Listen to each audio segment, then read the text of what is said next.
Selamat sore para netizen dimanapun kita berada. Salam inspirasi bagi kita semua. Wah, Profesor Mahfud MD mengungkapkan begitu kan soal fakta ya di mana soal Febri ya Ardiansyah ini karena sudah jadi tersangka seharusnya bukti-bukti yang sudah ada seharusnya ini sudah P21 begitu kan. Sudah jelas di situ. Nah, yang saya lihat begitu kan ya, yang saya tangkap dari apa yang kemudian disampaikan Profesor Mahfud MD, ada skenario jahat dalam kasus ya Febri Ardiansyah ini begitu kan ya. Skenario pertama ya Febri bisa ajukan pra peradilan ya dan menang kabarnya ya karena yang kedua karena mungkin jadi tersangka tanpa pernah diperiksa oleh Polri dulu. Nah, skenario kedua, kejaksaan sengaja ya perlambat ya lokalisir kasus ya dan bahkan hanya sentuh tersangka yang ada tanpa merambah pihak lain. Nah, ini yang kemudian muncul di berbagai media sosial begitu kan. Bahkan apa yang kemudian disampaikan Profesor Mahfud MD di situ sangat-sangat luar biasa kalau menurut saya. Nah, Mahfud MD ini menilai bahwa ex Jampitsus Febri Ardiansyah layak dijatuhi hukuman mati setelah ditetapkan sebagai ya tersangka ya kasus mega korupsi ini. Ia menyebutkan bahwa tindakan korupsi yang dilakukan aparat penegak hukum di tengah krisis sebagai kejahatan luar biasa yang tidak bisa ditoleransi. Menurut Profesor Mahfud MD, instrumen hukum di Indonesia sudah mengakomodasi hukum mati ya untuk kasus korupsi. Makanya seperti COVID di korupsi ini di COVID seharusnya kan itu sudah menjadi filosofi begitu kan bagi awal pembentukan KPK begitu kan ya, menyalahgunakan wewenang di situ. Nah, apa yang disampaikan Profesor Mahfud MD sangat luar biasa begitu ya. Bisa saja ini akan menyeret yang namanya Mulyono. Coba kita tonton lagi apa yang kemudian disampaikan oleh Profesor Mahfud MD. Izinkan saya menyampaikan catatan tentang pengalihan penyidikan tersangka Febri Ardiansyah mengacaukan hukum acara pidana. Banyak yang terkecoh ketika terjadi pengalihan atau penyerahan penyidikan lanjutan tersangka mantan Jampitsus Febri Ardiansyah dari Polri ke Kejaksaan. Ada yang mengatakan itu suatu kemajuan karena mempersingkat waktu agar proses menuju peradilan berjalan efisien. Setelah penyidikan selesai dan tersangka ditetapkan, maka selanjutnya perkara dilimpahkan ke Kejaksaan untuk mendapat P21 dan selanjutnya dibuat dakwaan oleh Kejaksaan untuk diajukan ke pengadilan. Saya sendiri termasuk yang terkecoh karena dari berita yang saya tangkap dan saya dengar dari pihak Kejaksaan Agung Sabtu 11 Juli 2026 sekitar jam 15 adalah pelimpahan perkara dari kepolisian ke kejaksaan. Saya berasumsi jika sudah dilimpahkan berarti TSK-nya sudah diperiksa oleh penyidik Polri dan sudah P21. Sehingga saat itu saya menganggap pelimpahan itu bagus dan efisien. Pelimpahan dari Polri ke Kejaksaan selain harus dipenuhinya syarat adanya 2 alat bukti yang cukup, juga harus dipenuhinya syarat bahwa tersangka sudah diperiksa oleh penyidik Polri. Tetapi yang terjadi kemarin ternyata bukan pelimpahan dalam arti Kitab Undang-Undang Hukum Acara Pidana, melainkan penyerahan atau pengalihan kelanjutan penyidikan dari Polri ke Kejaksaan. Nah, coba garis bawahi begitu. Coba garis bawahi ya. Artinya secara tidak langsung apa yang kemudian disampaikan oleh Profesor Mahfud MD ini begitu kan. Udahlah, kalau sudah jadi tersangka udah saya serahkan ke Anda, ke Kejaksaan begitu kan. Nggak tahu, terserah mau Kejaksaan mau lepas mau apa begitu. Nampaknya pihak kepolisian juga takut begitu kan. Sudah jadi tersangka seharusnya kan ditahan dong ya. Kalau ini disampaikan ke Kejaksaan bisa saja begitu apa yang kemudian disampaikan bisa mengajukan pra peradilan lalu kemudian menang begitu kan ya. Kasus ini kan diambangkan lalu diujungkan ya atau disampingkan begitu kan ya. Solusi yang diusulkan mungkin KPK ini kan seharusnya mengambil alih kasus ini begitu kan, atau presiden dorong KPK untuk melakukan itu. Tapi kalau masih dilimpahkan ke kejaksaan, maka bukan tidak mungkin ya. Misalnya sesama ya di bawahnya yang menyelidiki itu begitu kan ya. Kamu benar nggak? Ya. Pada akhirnya kan orang-orang kan, alah pak ya, sesama kok, ayolah jangan ya. Kira-kira seperti itulah. Kalau punya orang dalam itu enak. Maka dengan apa yang kemudian disampaikan oleh Profesor Mahfud MD ini benar juga begitu kan ya. Instrumen hukumnya di Indonesia ini sudah mengakomodasi hukuman mati sebenarnya. Barang bukti yang sudah ditemukan ya, termasuk 72 kilo emas dan uang tunai sebesar 476 miliar. Ini membuat kasus ini kan semakin mencengangkan begitu ya. Apa yang kemudian disampaikan oleh Profesor Mahfud MD tadi menilai bahwa jumlah fantastis tersebut ya menunjukkan betapa seriusnya pelanggaran yang dilakukan. Saya kira sejak awal saya kan respect sekali kepada Jampitsus Febri Ardiansyah ini begitu kan ya. Seolah-olah sok suci begitu. Sampai-sampai Jokowi ketakutan pada waktu itu. Tapi mungkin Jokowi sudah tahu polanya begitu, akhirnya tunduk. Aduh, makanya kasus Sylvester tanyakan kepada dia dong. Ya.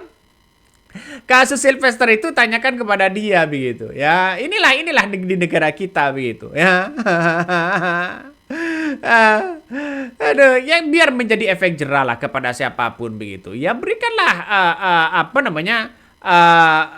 apa istilahnya itu, kasihkanlah efek jerah lah begitu kan ya, efek jerah di situ. Biar apa? Biar para koruptor dan maling koruptor di situ begitu kan, biar ada efek jerahnya begitu. Dan sekarang kan tidak ada efek jerahnya sama sekali begitu. Coba mulai dari kasus Hasto, Tom Lembong, terus kemudian Nadiem Makarim begitu kan ya, Gus Yakut, terus kemudian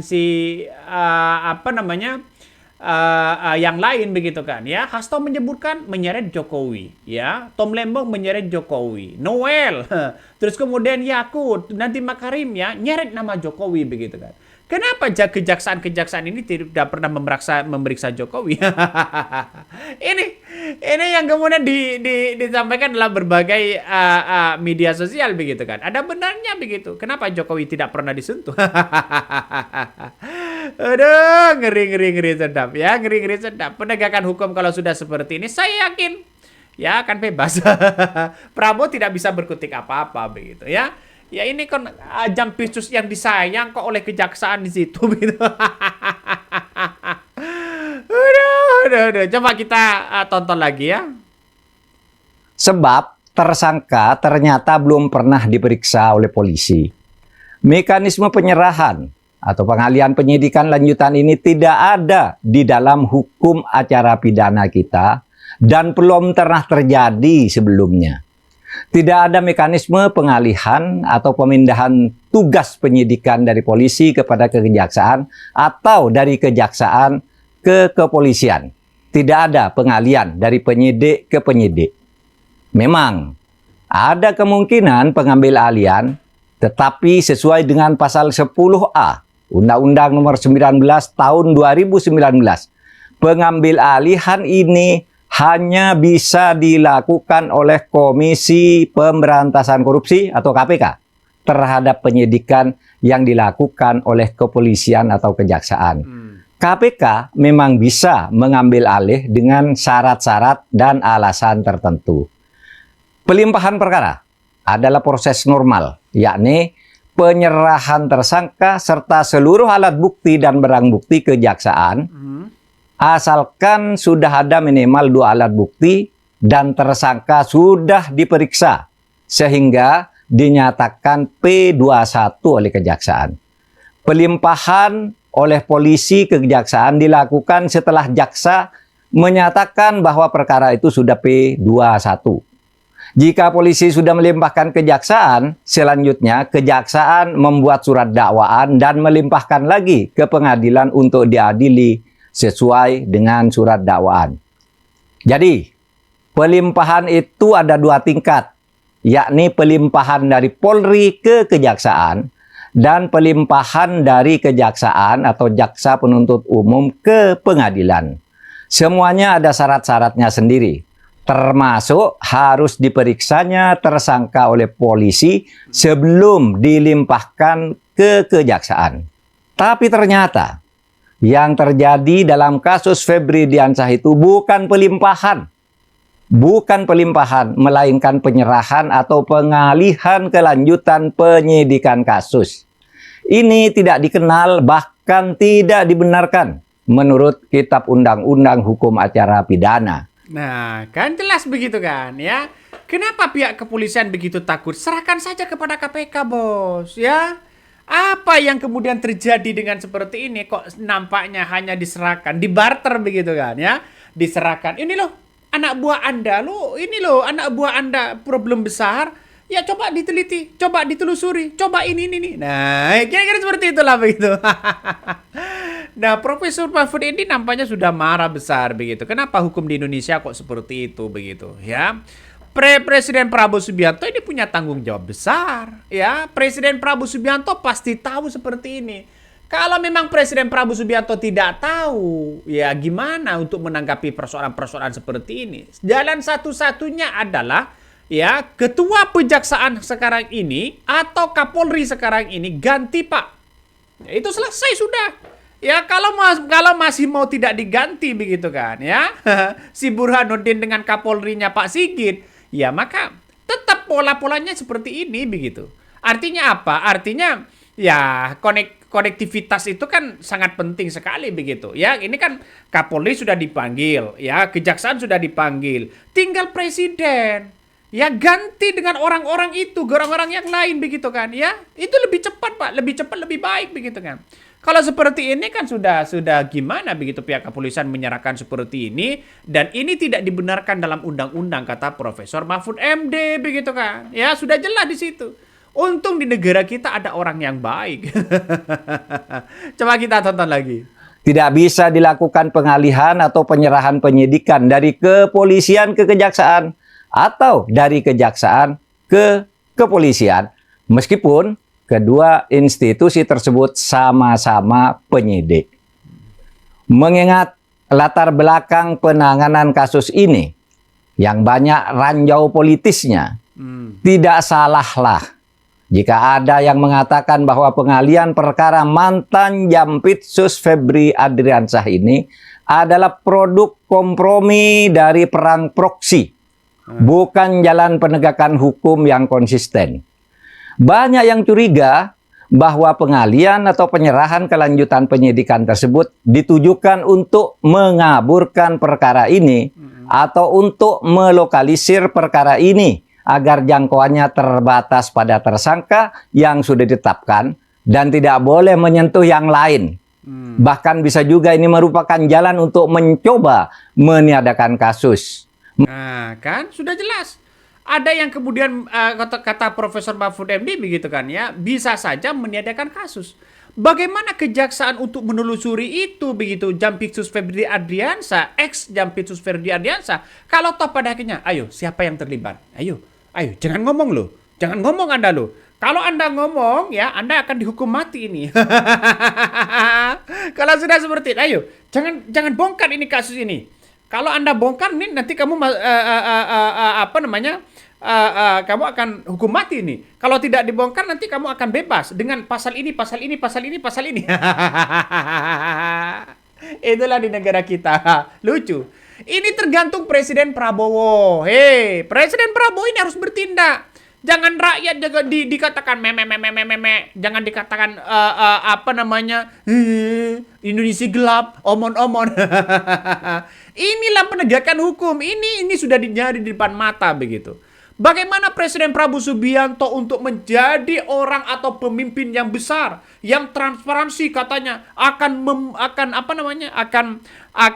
mengejar orang-orang koruptor begitu kan ya? Seperti ini sudah nyali di depan mata, Bos. Terbitkan tersangka, terbitkan P21, hukum dia, adili mereka, tembak mati mereka, hukum mati mereka, selesai sudah. Ya, itu yang paling bagus di situ. Janganlah sih masih bersih. Aduh, negara kita ini negara apa ini? Kalau sudah, ini kan sudah alat bukti sudah cukup. Pihak kepolisian nampaknya sudah ragu-ragu begitu kan ya. Ini kan ngeri-ngeri sedap, bos. Ya, coba kita tonton lagi apa yang disampaikan Profesor Mahfud MD. Meskipun hal itu kecil kemungkinannya. Skenarionya adalah begini. Satu, dengan dialihkannya kasus yang tersangkanya belum diperiksa oleh penyidik Polri ini, maka tersangka Febri Adriansyah bisa mengajukan pra-peradilan dan mungkin saja menang karena dia dijadikan tersangka tanpa diperiksa lebih dulu, kemudian kasusnya dialihkan ke kejaksaan, bukan dilimpahkan. Kalau dilimpahkan itu secara hukum benar, tapi harus diperiksa dulu. Yang kedua, mungkin saja Febri tidak mengajukan pra-peradilan, tetapi kejaksaan sengaja memperlambat kelanjutan penyidikan, bahkan bisa mementahkan beberapa bagiannya, sehingga masalahnya terlokalisir pada tersangka yang sudah ada tanpa boleh merambah ke yang lebih atas, atau tanpa boleh merambah ke pelaku-pelaku lain yang mungkin juga ikut terlibat. 3, bisa saja kasus ini diambangkan untuk pada akhirnya dideponer. Kalau ini terjadi, sungguh mengerikan. Adakah kita ini akan sungguh-sungguh memberantas korupsi jika begini cara yang dilakukan? Perkembangan yang terjadi sejak Sabtu tanggal 11 Juli 2026 jam 15 WIB memang sangat mengkhawatirkan bagi perkembangan dunia hukum kita. Perang proksi yang tak bisa disembunyikan ini dan yang kemudian melahirkan kompromi berupa pengalihan kelanjutan penyidikan ini bukan hanya merusak mekanisme hukum acara pidana, tetapi juga merusak sistem hukum dan cara berhukum kita dalam hidup bernegara. Nah, itulah yang kemudian yang disampaikan oleh Profesor Mahfud MD ya. Kalau Profesor Mahfud MD yang membicarakan, yang menyampaikan, saya percaya. 1, skenario jahat dalam kasus Febri Ardiansyah. 1, skenarionya Febri bisa mengajukan pra-peradilan dan menang. Yang kedua, karena jadi tersangka tanpa pernah diperiksa Polri dulu. 2, skenario 2 ya. Karena kejaksaan sengaja memperlambat dan lokalisir kasus, ya, hanya sentuh tersangka yang ada tanpa menambah ya pihak lain. Nah, skenario ketiga ini, kasus ini diambangkan ya atau dideponer atau disampingkan begitu kan ya. Maka kemudian kalau toh pada akhirnya bisa bebas begitu. Nah, solusi yang diusulkan ya adalah KPK ambil alih kasus ini. Ya, ambil alih kasus ini, bos, biar tidak menjadi spekulasi-spekulasi besar. Kasihan negara kita, rakyat kita begitu kan. Ini kan sudah mudah-mudahan Presiden ya monitor ya pendapat ya Mahfud MD. Masalah Febrian ini kan manusia emas ya. Dolar Amerika dan dolar Singapura ya segera ditindaklanjuti aja begitu. Ya kalau ngomong dia dulu begitu sangat luar biasa begitu kan. Ya nih. Presiden tanpa power, Kapolri Listio Sigit Prabowo diangkat Jokowi, Panglima TNI Agus Subianto diangkat Jokowi, Kejagung ya Saniater Burhanuddin diangkat Jokowi, Ketua KPK Setio Budi Yanto dipilih oleh era Jokowi. Lalu awak bertanya, jika Prabowo punya ini, kenapa tidak bisa menyadari dari hal ini? Semuanya diangkat Jokowi begitu. Kabarnya pengganti PLT sementara dari Jampitsus Febri Ardiansyah. Kabarnya ya masih jangan-jangan begitu kan ya, masih orang-orang dia begitu kan. Ini kok sebegitu ngerinya, bos, ya. Itu ngerinya. Padahal kalau rapat di DPR, wih, ya, kayaknya mulutnya itu keluar, keluar seolah-olah keluar surban sama tasbih begitu kan, ya. Saking memukau begitu. Ya, ingin mengusut soal soal korupsi dan sebagainya. Coba kita tonton. Ini sedang kita dalam. Kami berharap betul dari TPPU yang upaya kami memiskinkan koruptor, ya termasuk Jaro Prikat ini, membuat ada 1-2 dari keluarga mereka, mudah-mudahan bisa kita tarik keterangannya, bisa kita membuat terang. Alah, nah kan? Ya, memiskinkan koruptor. Omon. Dia mengatakan memiskinkan koruptor ya, karena pada waktu itu ada kasus besar yang ditemukan di rumahnya triliunan begitu kan ya. Tapi dia akan memiskinkan koruptor ya, sambil dia mungkin berpikir bagaimana menyembunyikan uangnya begitu, menyembunyikan emasnya. Aduh, jampitsusnya seperti itu begitu. Jampitsusnya seperti itu, Bos. Ini tidak tanggung-tanggung begitu kan. Ini masalah soal hukum begitu. Ada mengatakan bahwa anak buah saya mau pingsan lihat uang itu. Di rumahnya sendiri begitu, di kafenya sendiri begitu kan, ada uang dan ada emas. Ya saya ganti aja, pihak kepolisian hampir jatuh pingsan melihat uang sebegitu banyaknya di situ begitu. Inilah ya, tidak sesuai dengan fakta, dengan realita begitu ya. Mencoba ya berupaya memiskinkan koruptor. Saya apresiasi yang sangat luar biasa. Saya pada waktu itu terkesima dengan kejaksaan Jampitsus ini begitu kan. Karena keberaniannya semuanya begitu. Tapi kan pada akhirnya ingin memiskinkan koruptor ini dan sebagainya. Tapi pada akhirnya dia sendiri yang sekarang ini. Coba kita lihat saja begitu kan. Kan pada akhirnya kan hanya omon-omon saja begitu. Sangat-sangat disayangkan. Oke, mungkin itu yang kami sampaikan ya. Tonton terus di channel Hodari Podcast Rakyat ini. Jangan lupa di subscribe.